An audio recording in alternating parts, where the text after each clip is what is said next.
Bagaimana hukumnya bagi orang yang suka menulis ucapan salam disingkat-singkat, seperti contohnya seperti askum, assalamkum dan sebagainya. Terus kalau di WA kita ngasih kabar, kita awali dengan ucapan salam yang lengkap. Namun yang dibalas langsung dengan ucapan alhamdulillah tanpa menjawab salam kita. Bagaimana ya Pak Ustadz? Iya, memang komunikasi namanya ya. Baik. Hukum memberi salam sebagaimana dipahami adalah sunnah, tapi menjawabnya adalah wajib, begitu yang dapat kita pahami.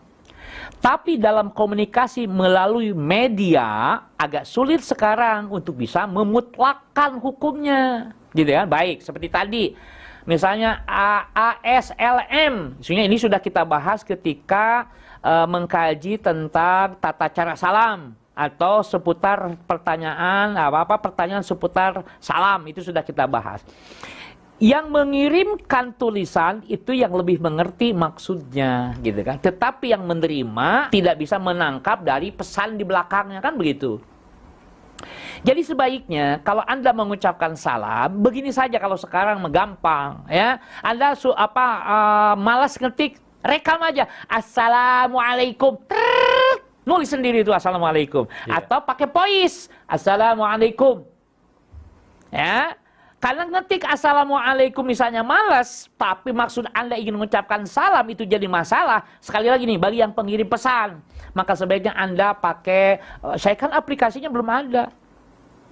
Aplikasi saya, HP saya kan jadul, gitu kan. Belum bisa. Ya udah voice saja kalau gitu. Assalamualaikum warahmatullahi wabarakatuh, kan jelas. Iya. Oke, tapi kalau kemudian tidak seperti itu, kita menduga keras bahwa misalnya, mohon maaf, guru Anda masa iya sih menulis itu adalah mendoakan keburukan buat Anda?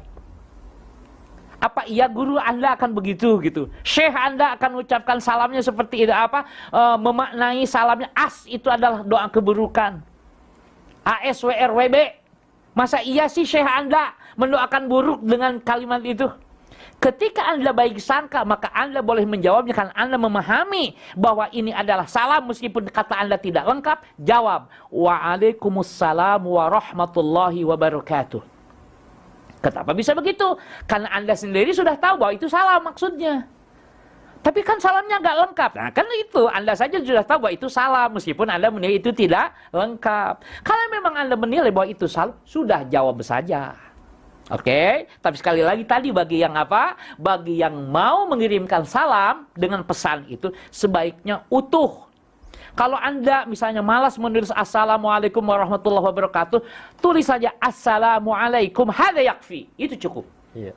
Ya, tapi balasannya cuma 10, kan begitu. Assalamualaikum 10. Assalamualaikum warahmatullahi 20.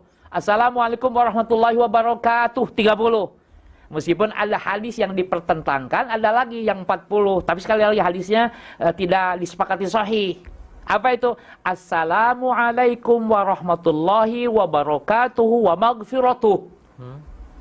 Gitu ya? Tapi karena ini tidak sampai kepada derajat sahih, sehingga dicukupkan sampai wabarakatuh, sampai situ. Oke, kembali kepada persoalan ya. Bagaimana hukumnya? Tidak bisa kita menghukuminya. Tetapi kita katakan sebaiknya, kan jadi saran. Karena bisa jadi nulis begitu maksudnya assalamualaikum, kan begitu. Hanya yang tertulis adalah ASLM WRWB, kan begitu ya. Oke, baik.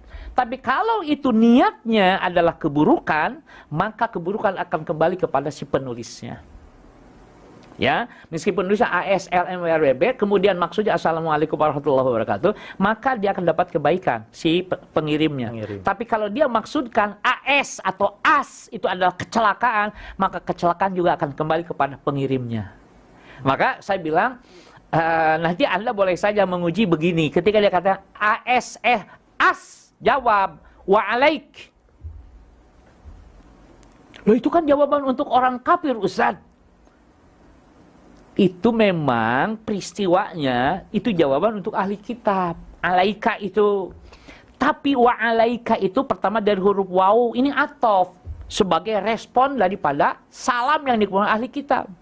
Kalau ahli kitab mendoakan keburukan, wa'alaika dan atas engkau juga. Begitu maksudnya. Tapi kalau dikatakan si ahli kita mengatakan semoga keselamatan bagi engkau ya Nabi Muhammad, maka wa'alika itu dan juga mudah-mudahan engkau mendapatkan keselamatan. Gitu ya. Nah, ini yang harus dipahami. Maka saya sih tidak menilai buru-buru terhadap orang yang nulis tadi karena ketidaktahuan dia tahu pinginnya mengucapkan assalamualaikum tadi tulisnya AS WRWB. Biasanya saya langsung jawab waalaikumsalam utuh. Sebagaimana orang mengatakan kepada saya, jazakallah ya Ustaz. Ini ambigu. Karena jazakallah itu semoga Allah membalasmu, Ustaz. Itu bisa negatif, bisa positif. Iya. Tapi kalau jazakallahu khairan, jelas.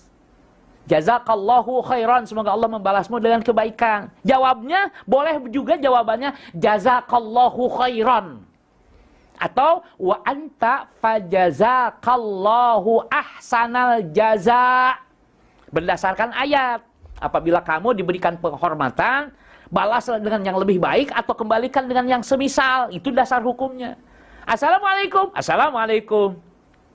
Syukran, syukran. Boleh juga afwan, gitu ya. Bukan begitu, itu kan doa, jawab amin. Jazakallahu khairan, jawabnya amin. Loh, Anda kenapa assalamualaikum tidak jawab amin? Kan doa, assalamualaikum. Assalamualaikum, amin. Kenapa nggak begitu? Nah, tadi ayat memberikan ilustrasi. Apabila penghormatan, itu tadi penghormatan. Assalamualaikum, assalamualaikum. Bukan assalamualaikum, itu jawabnya kalau begitu. Alaikumussalam. Akhinal Habib, coba kita analisa. Assalamualaikum dengan alaikumussalam beda apa sama? Assalamualaikum, ini jawaban, menganalisa jawaban. Assalamualaikum, assalamualaikum jawabnya. Assalamualaikum itu mubtada. Assalam itu assalamu mubtada. Alaikum itu khobar. Kalau wa'alaikumussalam berarti alaikum itu khobar muqaddam, khobar yang didahulukan, sementara assalam tetap jadi mubtada. Sama artinya kalau begitu. Jadi kalau assalamualaikum, assalamualaikum, loh dikasih salam kok malah balik ngasih salam? Bukan, itu juga jawaban. Assalamualaikum, assalamualaikum. Oke, baik ya. Nah, dari sini kemudian, dari mana pemahaman itu? Assalamualaikum, jawabannya assalamualaikum. Tadi pendekatan dari sisi apa? Nahwu. Sekarang lihat di tafsir Ibnu Katsir. Ketika Adam diciptakan, setelah diciptakan, kata Allah, "Sono pergi tuh ucapkan salam kepada para malaikat." Maka kemudian Adam, bapak kita mengucapkan salam kepada para malaikat, "Assalamualaikum." Dijawab oleh para malaikat, "Assalamualaikum warahmatullah." Mana sih para malaikat dikasih salam malah ngasih salam lagi? Kan jawaban juga ngasih salam sesungguhnya. Oke, ini dia harus dipahami. Nah, berdasarkan ini yang kemudian mohon maaf ya, pemahaman bahwa ucapan salam imam kan tidak harus dijawab kan? Itu yang dipahami oleh kita. Berdasarkan kajian tadi, maka bisa jadi kan jadi begitu. Meskipun sekali lagi ini sesuatu yang sesuatu pemahaman yang muncul sebagai sesuatu yang baru. Bid'ah lah, pemahaman bid'ah. Tapi apakah nanti bid'ah itu makbul atau bid'ah ini adalah mardud, bisa kita analisa. Imam mengatakan assalamualaikum, makmum mengatakan assalamualaikum, begitu kan? Iya. Assalamualaikum, assalamualaikum, assalamualaikum, assalamualaikum warahmatullahi wabarakatuh. Meskipun jelas kan makmum tidak boleh mendahului. Tapi berdasarkan kajian itu kalau begitu seakan-akan jawaban juga dari makmum kepada imam itu jawaban. Sekali lagi, ini persoalan. Persoalan maksudnya, ya tidak harus diikuti sesungguhnya. Tetapi nanti akan ada orang memandang dari sisi itu. Kalau dulu kita memahami, enggak perlu dijawab salam. Ada salam yang tidak harus dijawab. Gitu kan? Nah nanti kalau dikumpulkan semuanya, boleh nggak orang ucapkan salam ke penduduk kubur itu dijawab sama kita? Assalamualaikum ya ahlad diyar, muslimin wal muslimat, mu'minin wal mu'minat, insyaallah bikum lahiqun. Terus kita yang dengar, yang lagi bersihin mikbaroh, maksudnya makam, mikbaroh itu, gitu kan, menjawab waalaikumsalam warahmatullahi wabarakatuh. Boleh nggak begitu? Nah ini ya, nanti dalam hukum bab mencuri salam. Oke, baik, saya kembali kepada persoalan tadi ya. Ini jadi satu hal yang harus dikaji. Jadi kalau begitu Anda tahu kalau itu salam, jawab saja. Waalaikumsalam. Dan Anda sedekah. Maka tadi, jazakallah ya Ustaz, saya balas. Wa jazakallahu khairan. Yang tadinya dia ambigu, mengucapkan ucapan terima kasihnya kepada kita, tapi kita balas dengan yang pasti. Jazakallahu khairan. Wa jazakallahu. Dan semoga Allah membalasmu berbagai macam kebaikan. Karena berbagai macam, khairannya pakai apa? Pakai nakiroh, jadi keselamatan, kebaikan apa saja, begitu ya. Nah, jadi ini saya kira, maka oleh sebab itu saya kira jazakallahu khairan, boleh dijawab juga jazakallahu khairan, atau dengan khairul jaza, atau misalnya ahsanal jaza, dan seterusnya ya. Jadi saya kira intinya adalah bahwa Nabi Muhammad itu membawa rahmat. Intinya Nabi Muhammad itu menginginkan semua umatnya selamat. Nabi Muhammad itu, risalah Nabi Muhammad itu, atau Nabi Muhammad sendiri menginginkan semua umatnya itu selamat dan diridhoi oleh Allah. Bahkan ahli maksiat pun Nabi masih berharap dia bisa diampuni oleh Allah Subhanahu wa taala. Jadi kalau begitu, carilah sesuatu yang bisa mengakibatkan orang lain dirahmati oleh Allah Subhanahu wa taala. Oke? Kalau dia kemudian mendoakan buruk, kita balas dengan kebaikan. Mungkin mohon maaf, ASWRWB atau AEAS bisa jadi maksudnya semoga kecelakaan buat engkau. Bisa jadi. Tapi kita jawab dengan sesuatu yang baik. Waalaikumsalam warahmatullahi wabarakatuh. Karena itu misi kita. Pembawa keselamatan dan kedamaian itu misi kita. Misi umat Islam. Misi Nabi Muhammad SAW. Maka kita balas dengan kebaikan. Kan memang konsepnya begitu. Keburukan itu harus dibalas dengan kebaikan. Maka kalau begitu, ngapain saya mempermasalahkan AAS? Wong tetap saya jawabnya dengan Waalaikumsalam warahmatullahi wabarakatuh. Terlepas dia mendoakan keburukan atau kebaikan, tapi saya akan doakan dia semoga dia mendapatkan kedamaian dan kebahagiaan dari Allah Subhanahu wa taala. Gitu ya. Nah, ini saya kira sehingga kan tidak harus dipermasalahkan kalau sudah begitu. Iya. Ya kan? Misalnya kan juga mau jelas dia mengucapkan salah atau dia wa'alaik. Misalnya tidak jelas. Assalamualaikum ya Ahmad. Saya bilang wa'alaik. Atau saya katakan waalaikumsalam warahmatullahi wabarakatuh. Padahal dia mengucapkan salamnya, mendoakan untuk menghancurkan saya. Amma ana, adapun saya doakan dia semoga dia mendapatkan rahmat, keselamatan, kedamaian dan rahmat Allah Subhanahu wa taala.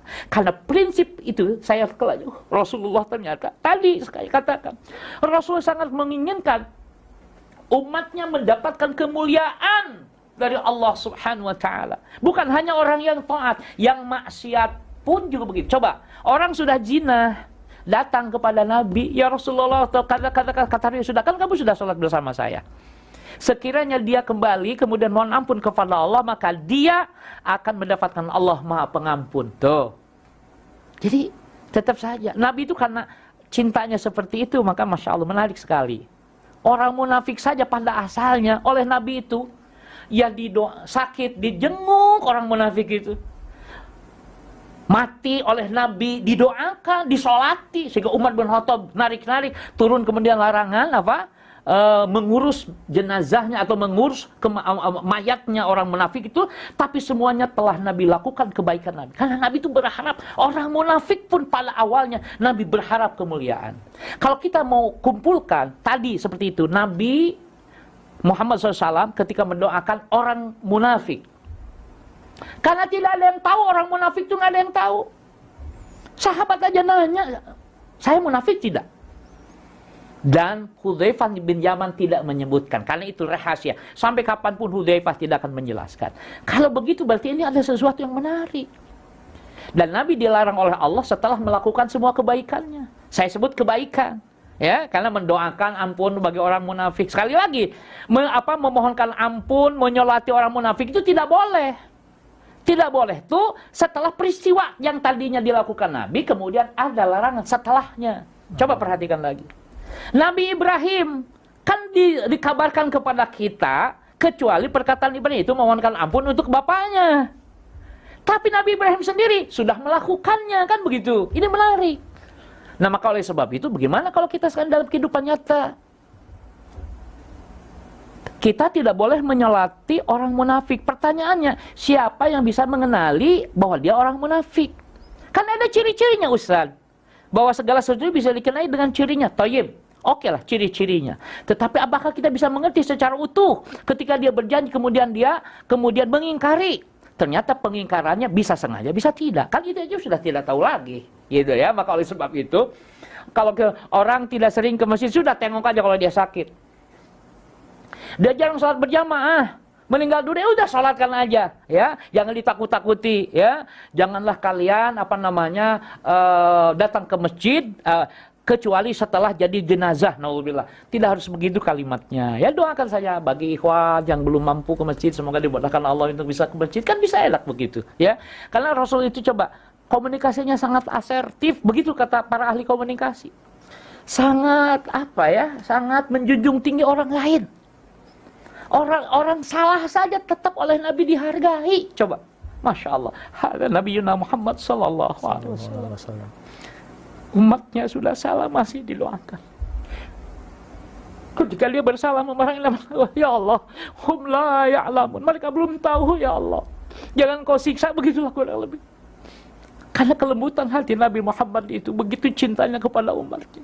Bahkan sampai sekarang meskipun sudah wafat, masih mikirin kita. Ustaz sok tahu dari mana tahu bahwa Nabi masih memikirkan kita. Akhinal Habib, nanti di yaumil kiamah, jadi setelah kematian, Nabi masih mikirkan kita. Maka Nabi berupaya memberikan syafaat untuk umatnya. Itu menunjukkan bahwa beliau sallallahu alaihi wasallam memiliki sifat rahim. Rahmatnya itu terus menerus, tidak pernah berhenti. Jadi bukan hanya berhenti saat beliau mau wafat, bahkan setelah wafat pun juga beliau berpikir tentang rahmat agar ini dinikmati. Nah, kembali kepada pertanyaan tadi, kalau begitu orang mau menulis ASS saja kita manai positif saja udah, ya Allah rahmati dia. Kalau dia berniat buruk juga, ya Allah rahmati dia, sayangi dia, ya Allah. Karena betapa banyak, tidak sedikit orang yang berniat jahat dilawan dengan kebaikan hati, justru dia menjadi orang baik. Nah, demikian saya kira yang bisa saya uraikan. Wallahu a'lam bissawab.